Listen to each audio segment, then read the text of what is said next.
Witches of the Moon, Season 11, Week 6, Take 2. Ding! I think this is week 6. This might be week 5. I don't know. I'm totally thrown off. I was in the middle of recording this video when my husband walked through the door butt naked. So he's like, oh, shut the door. Delete that. He's gonna... All right, let me start this over. Okay, welcome back to Witches of the Moon, everyone. My name is Natalie, and I am your Monday hostess. Today we are discussing, or this week we are discussing, preparation for divination. Now, for those of you that are new to the path, I have to tell you, there are numerous forms of divination, but preparation or preparing yourself, your mind for divination is going to vary from individual to individual. Some people don't feel like they need any kind of preparation at all. They could sit down and just do what they've got to do. And some people have a ritual that they like to follow when they're getting ready to do certain types of divination. So, for example, I do a lot of pendulum scrying, I do a lot of crystal scrying, and I do a lot of mirror scrying, candle scrying, and tarot reading. Tarot and pendulum tend to be the two that I use the most because I'm actually in the process of getting certified as an Akashic record reader and clearer through the soul realignment program, and she uses a pendulum for that. Now, her perception of pendulum use is a little bit different than what ours is, but it's kind of the same. She says there's no magic in it, but there is magic when you consider the true definition of magic. She clearly is a little ignorant on that topic, but that's for a different video. Anyhow, when I am getting myself ready for any type of divination work like that, when I'm trying to connect with my higher self or my ancestors and spirit guides, I will usually give some sort of an offering to the goddess and god, such as incense. I like incense because incense has both elements of air and fire in it. So I associate communication with that. I associate grounding with that. Fire is purifying and grounding, in my opinion. So, well, not so much grounding, but purifying. So it's something that relates to, I see fire as very masculine. I see air as very feminine. So to me, it's like the perfect offering to give the god and goddess for their presence in my moment of connecting to that fifth dimensional higher level self where the spirit realm is and where our ancestors and spirit guides reside. So I will usually set up, when I'm doing a tarot reading, I'll set out my reading cloth or my altar cloth. I'll set up the altar. I may have some crystals there to help me ground to the element of earth and to generate the field that I need in terms of, in my mind, my energy level and that sort of thing. I'll usually use selenite, lapis lazuli, sometimes some quartz crystal, things that are associated with clear thought and communication. So I will put those out to help me correspond and hone my focus in on that.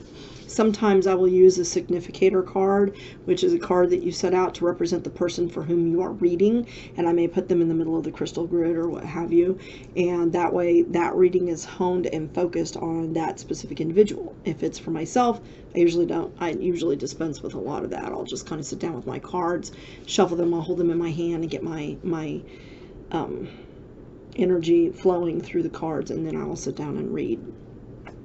If I'm reading it for myself. If I'm doing a formal reading, I have a little ritual. I will meditate to clear my mind, to rid myself of any of my personal situation that could influence the reading that I see, because I have found that sometimes if I do not sit down and kind of clear myself with a meditation, sometimes I will even take a ritual shower, and I'll use like dragon's blood and rosemary soap, or like chamomile soap to cleanse myself so that my body and mind are cleansed, and I actually visualize all of the going down the drain so that I have a clean slate from which to start for reading for someone else, because I don't want their reading to be influenced by what's going on in my life, if that makes sense. So, and if it doesn't, it makes sense to me. Now, when I am getting ready to crystal scry, I will definitely, or mirror scry, candle scrying, I definitely want to clear my mind, because that type of scrying takes a lot more intense concentration. Now, there's a lot of misconceptions about what scrying is, and I'm going to tell you my opinion Other people may define it differently, but for me, what I have found about scrying is that scrying is nothing more than a very deep form of meditation in which you are opening your third eye and opening your mind to connect to those powers that be elsewhere. So your ancestors, your angels, if you want to go that route. I don't go that route, but if you want to, that's on you. Your higher self, you know, the lady who runs the soul realignment program, she considers the fifth dimensional self the higher self, and she says that that's really all you're connecting to. I don't know that I agree with that, because I do think you can connect with those that have passed and with your energy, with the ancestors, the energies of your ancestors, because energy can neither be created nor destroyed. Science teaches us that, right? Physics. She's very big on saying, you know, physics teaches us that there's 10 dimensions, you know, so the fifth dimension and beyond is your higher self. And that, I agree to that. I think that the separation between our soul and other souls at the higher levels, fifth dimension and above, is so thin that that's the astral plane. So there we can connect with those who are no longer physically here. And I do believe that. So I think that she probably is more in tune with what I think than she wants to admit in her own mind that she is. I think she just has a different way of looking at it, but I think we're saying pretty much the same thing. So her name is Andrea Hess, by the way, if you're interested. So in any case, I do feel that when I am going to be doing some sort of a reading, like a soul realignment reading, where I'm going to be entering someone else's Akashic record with their permission, of course, and doing some work there to answer some questions that they may have about what's been going on in their life, do any kind of clearing work when it comes to that. I personally like to spend a little more time meditating. Now, Andrea will tell you that's not necessary. To me, it is, because I want to make sure, once again, that I am not influenced. Because here's something that she's very good about pointing out, and this I have found to be true. When you enter the Akashic records, you're going to find what you're looking for. So if you have got other things pertaining to yourself kind of going on in your mind, then you may find those things in this other person's Akashic record when it's really not there. It's a reflection of what you are expecting to see. Does that make sense? So I like to go into reading someone's Akashic record with a clear mind that's free of prejudice, that I'm just here to see what's going on. And I have no preconceived expectations, notions, or anything of that nature. And so for me, that requires a little bit more clearing.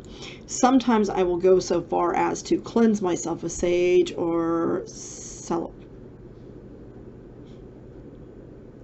Belo Santo. I can never say that right. I always want to say Salapinto. It's not a bean.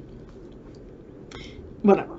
I'll cleanse myself in some sort of ritualistic manner, whether it be in a shower where I physically picture all of that stuff going down the drain, using a special soap that's meant to help me focus and cleanse. I can't remember if in the original video I mentioned this or if it was this version, so if I'm repeating this, I apologize.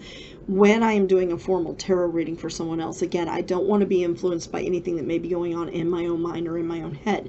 I want my perception of the cards to be pure to that person, so I may set out some crystals that will help me focus, something that has to do with clear thought like quartz crystal, communication like lapis lazuli, something that will ground me like maybe my Morgan jasper.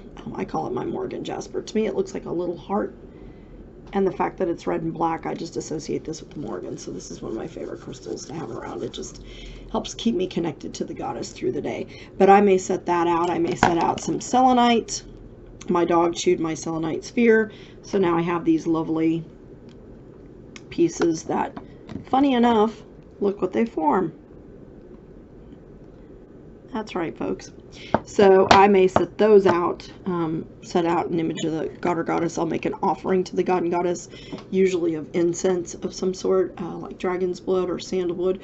I associate the element of fire with masculinity and the element of air with femininity. So to me, incense is the perfect offering for both the god and goddess because it has both of those elements to it. So it's also symbolic of carrying our prayers or our efforts, our spellcraft out into the universe.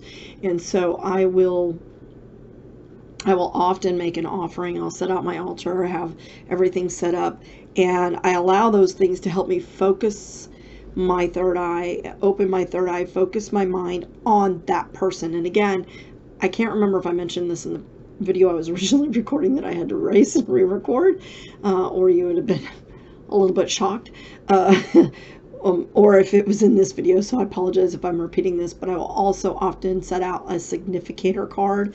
And here's the thing, I don't like to take a significator card out of the deck that I'm using, because to me, that removes that card from the reading. Therefore, if that card was supposed to come up in the reading for whatever the meaning of that card is, you've now removed that. So what I like to do is take a significator card, usually one of the kings or queens or knights, depending on the age of the person I'm reading for, and their sex or gender or preferred gender or what have you.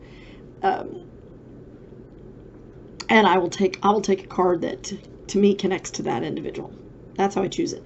I take the card that I'm called to use as the significator card for that individual, and I'll place that in the center with some crystals or something around it. I'll have the incense, I'll have the table set up, and then I will use the deck that I'm going to use for readings. And again, I choose a deck based on what I'm called for. The deck that seems to me to connect to that individual is the deck that I will use. Now, I use a similar method when I'm doing any kind of like spirit board work with a pendulum. What I like about pendulum use is because your answers are yes, no, or I don't know, or can't answer. I find that you have to make your questions very precise, whereas with tarot, it's open to a little bit more. When I am doing palmistry or chiromancy, I usually don't prepare myself quite as much, because the difference with chiromancy and other forms of divination is that you're not necessarily receiving messages direct from spirit, so your third eye doesn't necessarily have to be open. Your palm changes over time based on your experiences and your life choices. So what you see in somebody's palm may not be the same thing you see. It won't be the same thing that you see 6 months from now. So what I see chiromancy more for, I find that chiromancy is more effective in giving you information about the person you are reading for. So I love, love, love to do a palm reading or look at their palms before I do any kind of other divination work for someone else, because that helps inform my decisions. And I'm actually going to be writing an article to that effect for the Cartomancer.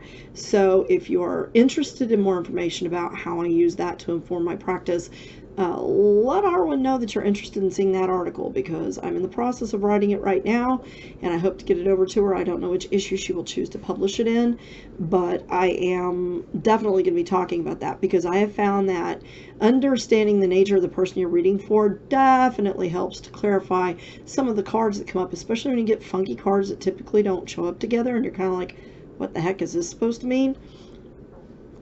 Knowing the nature of the person and the kinds of decisions they're likely to make based on what you see in the palm really helps to clarify some of that reading.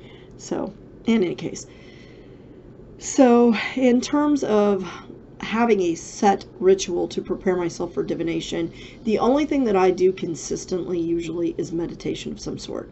I will take just a couple of minutes to clear my mind and rid myself, especially if I'm doing any kind of work for someone else, because I don't want what's going on in Natalie to affect what's being done for whoever else I'm doing it for.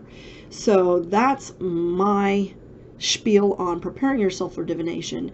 I don't think that, some heavy ritual or, Sabbath level ritual is required to prepare yourself for divination. I do think cleansing and clearing is important. Definitely, I would tell you that clearing after divination is extremely important. I will use my Key of Solomon here. This is the Pentacle of Saturn. I will light this candle and I will clear the space once I am finished reading, because you are opening a door to the spirit realm. So whatever is going to come through may come through, and not everything that comes through is friendly, nice, or happy. So you want to make sure that you cleanse your space. So I will light this candle and I will clear the space, and I will say, to Bane, be gone, go back now from whence you've come. And I will clear out the area once I've completed my divination. especially if I'm using like a spirit board or something of that nature. Not so much when I do tarot readings, but definitely when I do any kind of spirit board work do I want to make sure I close that door. And I also make sure that I also offer up some sort of prayer to the Lord and Lady before I begin, that I may have their blessing in my reading, that it may be accurate for the person, and that, you know, only those spirits that are beneficent may come through. I don't want anything malicious coming into a reading. And that doesn't necessarily mean that what you're going to see in the reading is going to be pleasant. Don't get me wrong. I'm saying I don't want malicious spirits influencing, whether that be malicious ancestors that have some sort of a beef, or, you know, a negative spirit guide of some sort, anything of that nature. Those do exist. So anything like that, I will definitely take some sort of measures, and then I'll clear the space after that. And I do think that those two things are very important. So clearing, well, three things: clearing your mind, clearing yourself, so that you're not influencing, you know, influenced by other things. Protection within the space, so opening up that space and opening up that area and making sure that you are asking for the Lord and Lady's protection, or if you don't follow a religious view in the craft, that your ancestors or guides are protecting you and that no maliciousness can come through. And then clearing that space out and releasing out those spirits, because I almost think it's a little disrespectful to kind of keep them around after you are finished connecting, because they need to be released back to where they came from as well. So those are the three main ingredients to my preparation and ending of divination. But I don't necessarily do like some big huge ritual kind of thing, except when I'm doing a formal tarot reading, because I do think it helps to set up that reading a little bit better, and that's the only reason I do it. So thank you so much for watching. You all have a wonderful week. I hope you learned much this week from the other hosts, and blessed be.